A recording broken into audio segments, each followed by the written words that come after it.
Welcome to the Voice of Retail podcast. My name is Michael LeBlanc, and I am your host. This podcast is produced in conjunction with Retail Council of Canada. In this episode, meet Mohamedy, General Manager of Healthy Planet Canada, who shares with me the origin story and incredible trajectory of a retail company thriving in the health and wellness retail space, recently adding 4 new stores and ambitious growth and expansion plans. We talk about the keys to success for retailers to experience this kind of growth, find their way to a differentiated assortment in a crowded category, and stay one step ahead of the marketplace and big-picture consumer trends. Mohamedy, welcome to the Voice Retail Podcast. How are you doing this afternoon? How about you? Thanks for having me today. My pleasure. Listen, I have to tell you, I was in one of your stores literally this morning, and I was shocked. I have to tell you, I was shocked. Which store did you visit today?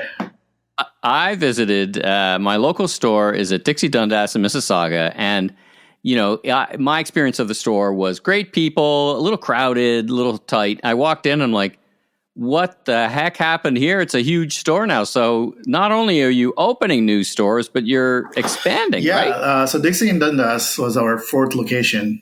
So I believe we started about 11 years ago now. This April actually was 11th year. Mm-hmm. So this year we decided to expand that store. So we actually made that store 3 times bigger. So we're still under construction. So you probably noticed that the whole part, now we have to rejig that a bit. Listen, it was great. It had exactly what I was looking for, but we've kind of got ahead of ourselves. I want to get back to this, why you're renovating stores and opening stores. Let's talk about you. So who are you and what do you do for a living? Well, as you know my name, I've been working with Healthy Planet for the last 18 years. I started at Healthy Planet as a stock boy, and we had a bulk store in Scarborough on Ellesmere and Victoria Park. That was our first location. In high school, I needed a job, and they hired me. And I was working Friday, Saturday. Yeah. And I never thought that would be my career at that point. Then I went to York for business. And then while I was there, Asif, he's the owner of Healthy Planet. His name is Asif Databoy. He asked me, hey, well, do you want to come work for me? I'm going to be expanding stores. I'm like, well, how many stores are you going to open? He's like, yeah, a few more. Just come work for me and see what happens. So we started, at that time, we started 2 new locations, one in Markham and one in North York. And then from there, he just started signing more and we got more and more. That time we had in head office like 3 people. Yeah. And now we have a lot of people. It's a great origin story for you. Let's talk about the origin story for the business. So I know of it as kind of starting out and I think it was the Danforth in Toronto. But tell me the origin story, and then we can talk more about Healthy Planet and what it is. But how did it all get started, and who are the founders, and what do you do? What's the store all about for those that haven't had the chance to experience? So on Danforth, there was a mall back in the days, and we used to have a kiosk there, and we used to sell bulk food there, like bulk candies, bulk nuts and seeds. And that's probably about 27, 28 years ago now. Asif, his dad started that. And then later that closed down and he moved to that Parkway Mall. And there too, there was a couple of different sizes of bulk store. Then in 1998, where we started Healthy Planet, and Asif graduated at that time from Western University. He needed a career, so his dad was like, "Hey, we could start this bigger location." So Asif had this health and wellness in mind at that time, and this industry was still very well. There were barely any stores in Toronto at that time. That's according to him. So he started carrying some supplements, maybe some natural food. We had a big tea selection, so he started getting a lot of teas, and then from there he just added more and more. Bulk became less and less priority at that time. And as health and wellness grew, our product selection grew. And one of the big things with us at that time was we used to carry a lot of small brands what big box stores wouldn't carry. So I still remember there's brands that we've carried now, and they're over $1 billion brands. At that time, that owner would come in, he would sample out products, and we would just put in our store and see what happens. Yeah, so I mean, it's a great origin story. Now, for those who are not familiar with the current modern version of Healthy Planet. Imagine if I was standing in the center of the store. Describe your assortment and what kind of makes you different and where you position yourself. So stand out in the market and what. So depending on store that you go to, we have a couple of different formats of our stores right now. And we are changing a little bit, but we're probably going to have 2 or 3 different formats of stores. So our biggest thing is health and wellness, and that's something that's going to get old. There are more and more people that want to live a healthy lifestyle now. So what we have done in our newer model, the one that you visited today, in a couple of months, it's going to look a little bit different. So we're trying to focus on 3 or 4 different segments in the market there. So one thing that we recently launched is called Healthy Planet Kitchen. It's only in one location, and Dixon Dundas will probably have that in 3 months. So we want to have a small footprint where people could come and grab healthy, a grab and go, or a healthy fast food, I like to call it. They could come and get healthy food as they're on the road. Like one of the biggest challenges I had, I used to be on the road a lot, and I couldn't find anywhere healthy food unless I pack it up. And I'm not a very big packing. Like even when I was in high school or school, I didn't really take lunch to school. Now, when you're talking about that, are you talking pre-prepared, fresh, or like what category are you talking about? It's not it's not shelf stable, right? You're talking about expand on that. It will be both. So we'll have some stuff that will be cold cuts where you can just take that home. Things that you could order. So we'll have sandwiches, soups, smoothies. We'll have some drinks like kombuchas or some sugar-free lattes, things like that. And then we'll also have grab and go in the fridge where you could take things for your family. Right. But so the through line, if I'm understanding, so to speak, is that they're healthy choices for folks, right? You mentioned smoothies and kombucha and even the sandwiches, right? They'd all be for folks who are a little more focused, because it's not like there's a shortage of places to grab and go. It would be organic, right? First of all, all the ingredients. Second thing would be we're watching out in terms of the calories, so salt content. Yes, there's a lot of places available where they sell certain things, but it'll be a one-stop where you could find as you come into our store, or if you're in that area, or if you work around that area, you could grab a quick lunch or dinner. That's going to be, you don't have to worry about calorie counting with our food then. Now, in the store proper, as I experience it, I went in for some fresh, not fresh, but nicely bottled cranberry juice and cherry juice, dark cherry juice. But when I look around the store, I see a mix of things. I see vitamins and supplements, but I also see other things. So give us a sense of what your big categories are and where you play. So one of our big category for us is supplements. So that's something that we started out with about 25 years ago now. We have probably one of the big selection of all the herbs and vitamin supplements that we carry. We also carry a little bit of sports product too. Okay. So one of the big focuses, if you probably noticed, Dixon does, we have a big footprint for food.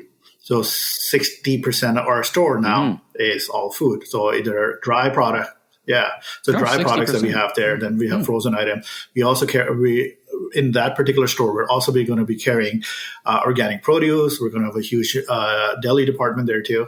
And then we have a lot of frozen entrees, which is all organic, natural, also keto-friendly meals and things like that. We carry a huge selection of vegan food, which you could find in a lot of different places.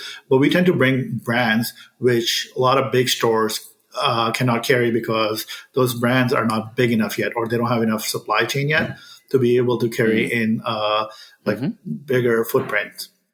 So we tend to bring brands which are growing, little mom and pop, and they start with us and then they grow. So Natural Beauty, our main target there is, have cruelty-free products. We like to carry a lot of vegan products. And I've noticed in the past 4 or 5 years, a lot of brands that we were dominating for the longest time, now they're also going into big box stores too. And then, so we have, that category is also a big category for us. Like one of these things, like sun care products that like this zinc oxide-based product, they all started from health food stores, and then they go to mainstream. Right. Now, I want to follow up on that thread that you're bringing up here. I know a lot of products get their start with you and then they wind up at basically your competition. So how do you think about that? Is that just a constant cycle? You find the new fresh product, and then your customers expect that from you.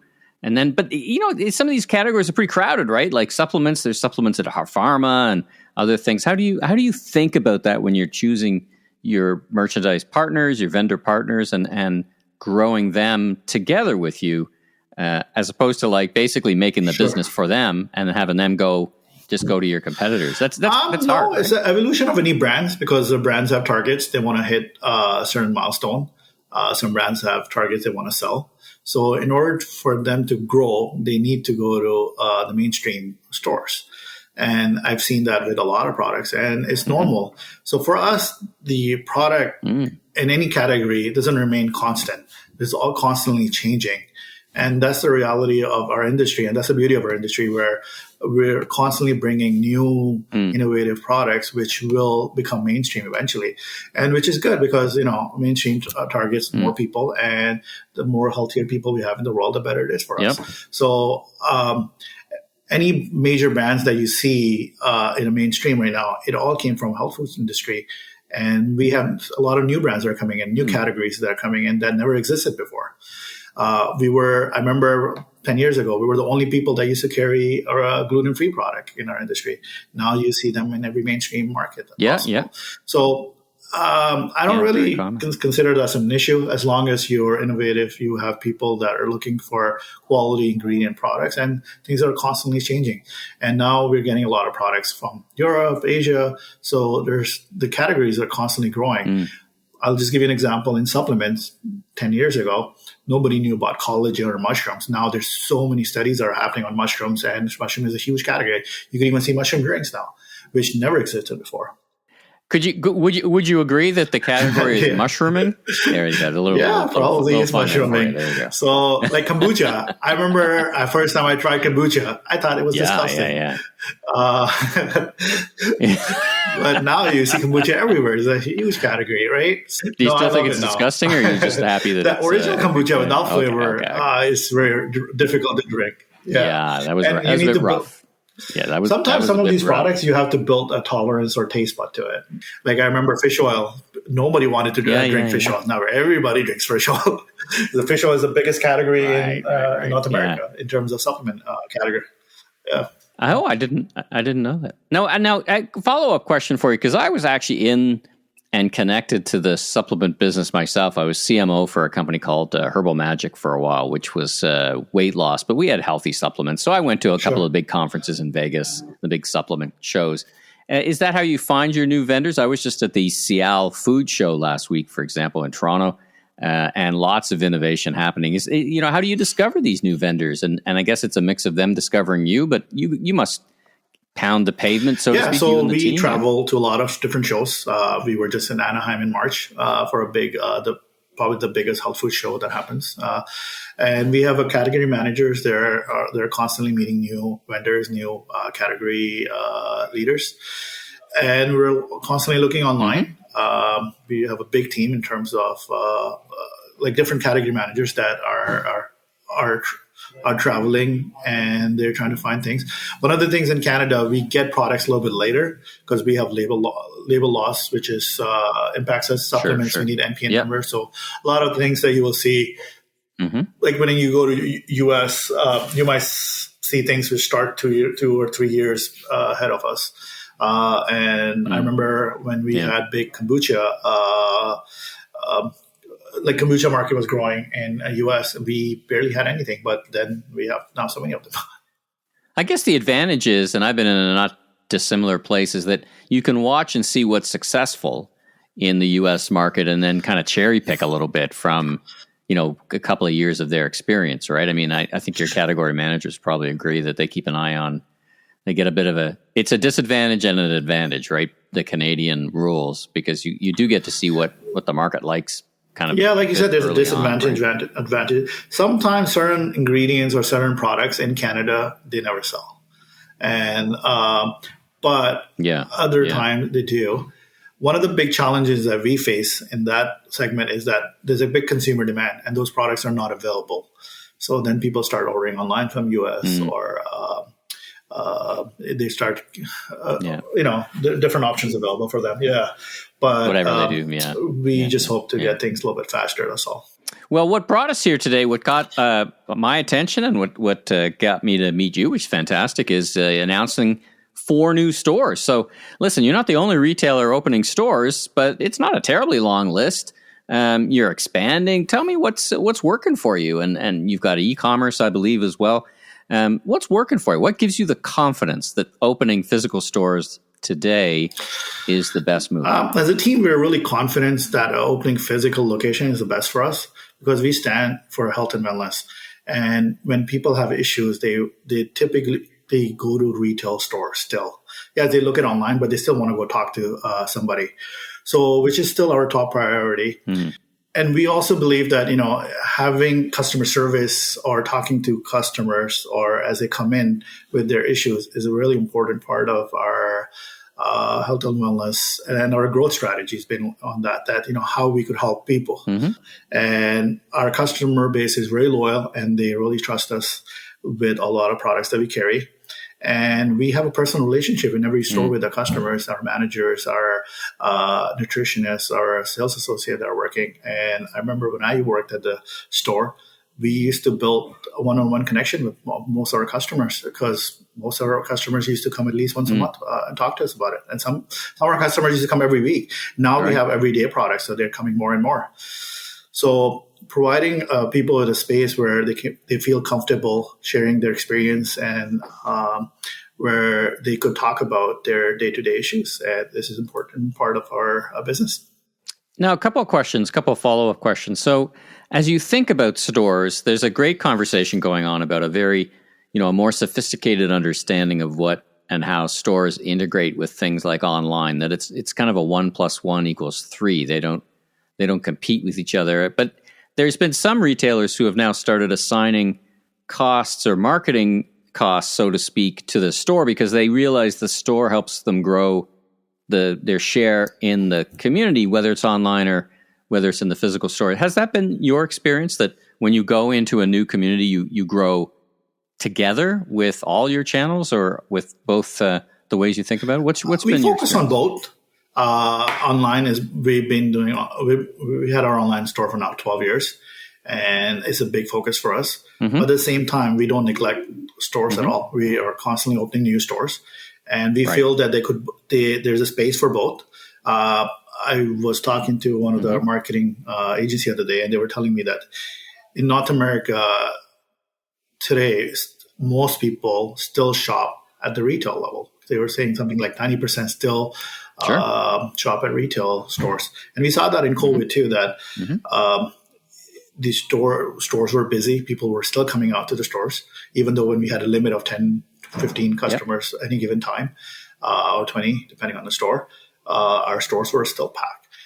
And after COVID ended, or it still continued, we see the same growth on that space. Yeah. So I think in terms of retail, there's still going to be space for it. And there's not a lot of our size of retail stores available. Yeah. Now, if we were talking to your marketing department, would they say that part of the reason or benefit of opening physical stores is new customer growth? In other words, it attracts new customers and therefore it's a good customer acquisition tool. Would they see it through that lens? Yes and no. So when we go into a new area, we have to market ourselves. We have to let people know who we are. So we opened our stores in Ottawa. So we had a little small customer base, but as opening more stores there, it definitely helped our online growth too. But at the same time, it helped our physical brand awareness and also our we had customers we get calls every day like, can you open this in market? Can you open that in market? I'm like, yeah, we can't open everywhere at the same time, but we'll slowly get there.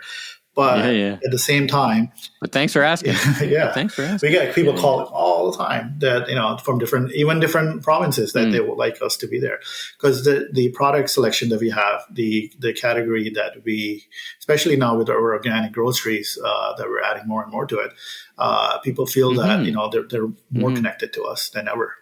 So as we go into new areas, they see our customer service, which is great. You go to our store, do you feel that you get good customer service there?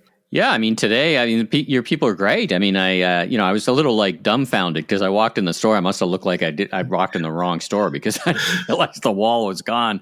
And there's a couple of gentlemen unloading pallets, and they took me right to where I was looking. It was great. Now that brings up an interesting question. So I talk to a lot of retailers, and one of the things they tell me is the challenge is finding and keeping great people. Now, it's clearly very important to you to have the right people. It sounds like, you do a lot of training. What's your secret sauce? What's your secret sauce? What's working for you in terms of finding people? You're opening 4 stores. You're going to need a lot of people. So what's working? One thing is our team is super strong. We have teams that have been working for a long time. So we have some managers, area managers that have been with us for the last 15, 16 years. So having the right team is one of our big success strategy. We do have a team that's constantly training. We, like any other retailer, we have same issues in terms of finding people, but when we find people, we like to keep them. And we have a growth plan with each one of them that, how we want our store associates to grow into the manager or leadership role eventually. So it's a career for them, and we pay well. And they, some people stick around, some people don't. But we're hoping that as we grow, more and more people, like training and development is something that we really focus on. And this is the one area that we're putting more investment in terms of how we could, provide more knowledge, which eventually trickle down to better customer service, better customer experience. That's all it comes down to. Where when you leave our store, we want you to be confident that you would come back again.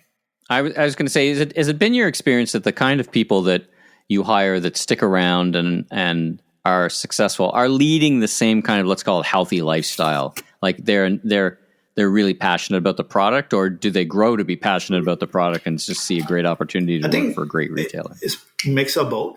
So a lot of time people that just needed a job, and we would hire them, and they would, as we provide a lot of training, that leads into product knowledge, I would say, that impacts them.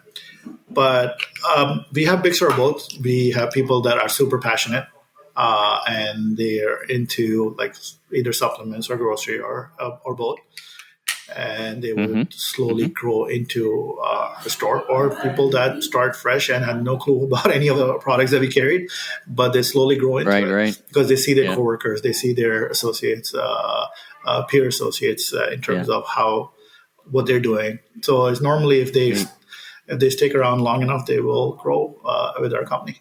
Let's talk. Last question for you. Lots of retailers listening to this podcast. You've been in this game a long time. You guys are successful. You're really nimble and innovative. What's your advice? And I frame this in 2 starts and 1 stop. Your advice, these things they should start doing, and maybe one thing they should stop that it used to work or you see people doing and it just isn't going to work. What's your advice? One of big advice that I could give them is be flexible. As you see change, don't resist the change. Our team believes, you need to be dynamic all the time. And like COVID is a very good example where COVID hit and our stores were still open. We had to be innovative. We had to find ways to keep people safe. Same time, big challenge was logistic at that time. And we couldn't find products, so we had to find alternative ways to get products in. Is that better now? Most retailers say it's simmered down, but I know there's some hot spots in your categories, right? Is it better? Or I would say depending on a brand to brand or vendor to vendor, things have got a lot better. Even the companies that we're buying from, they've learned, so they start forecasting better. They're like, things are going to take longer, so we need to invest extra time in terms of lead times or in terms of costing part of it. So they've also learned how to adapt, and they've it's been 3 years now. They invested in new tools. We invested in new tools. It's crazy, right? Especially the first year was super crazy. Oh yeah, demand was high. Like I remember, we had to shut down our website because we couldn't keep up with the demand. So we had to limit the amount of orders we could take per day. And there were many websites like that. Crazy days, right? Yeah. They were crazy days, right? They were just, and nobody wanted to work days. that time. So what do you see? Listen, man, I'm glad it's in the rearview mirror mostly, right? I think we learned a lot, but I'm kind of done learning about that kind of stuff. What would you say is something retailers should stop doing that you see commonly? And you say, listen, if you're doing this today, it's not working anymore. I don't know what it could be, but what do you think? What common mistake or misstep or something that doesn't work anymore? Common mistake. I feel like the companies that focus on only online, or they're trying to move more and more business to online. Mm-hmm. I feel that's not the smartest strategy when it comes to, if you're a retail brand, you need to kind of grow both brands together, and you need to find strategies which will help both, because you still, even if you have an online store, people want to do in-store pickup or reserve inventory. I still go to a lot of stores. I do majority of my shopping still in store. Like I look online from the pricing point of view or stock availability point of view, but I still go to retail and have your core products available. I feel like companies are tightening their product selection. So, and then they go buy online, go online. So have your core business should be still available everywhere, all markets. Well, Mo, it's been great. It's been great to learn about the business. Kind of, I experienced it firsthand, but now I get to learn about the background of the business and your story, which both are fantastic. Listen, congratulations to you and the team on growth and the success. Are you? How do people get in touch with you? Are you a LinkedIn kind of person? Maybe they got a product they want to show you. Maybe they just want to connect and learn from you. Are you a LinkedIn person? They could connect through LinkedIn, or they could call our head office. I'm here most of the time. Or if they're looking to list a product, we have a page on our website for new products.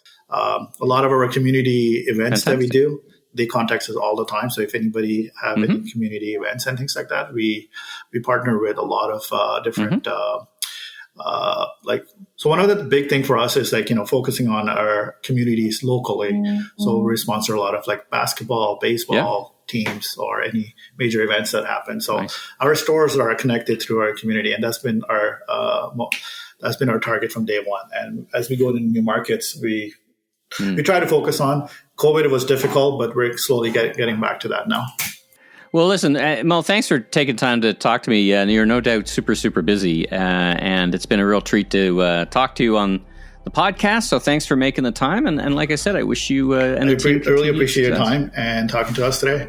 And I hope when we open that new location, you would like it. I would like to give you a tour there when we open that new Dixie Dundas location. Fantastic. Sure. It's a date. Let's do it. Love it. Thank you. I love it. Thanks for your time. All right. Thanks for tuning into this episode of The Voice of Retail. If you haven't already, be sure and follow on your favorite podcast platform so new episodes will land automatically each week. And be sure to check out my other retail industry media properties, Remarkable Retail Podcast with Steve Dennis, and the Global E-Commerce Leaders Podcast. Last but not least, if you're into barbecue, check out my YouTube barbecue show, Last Request Barbecue, with new episodes each and every week.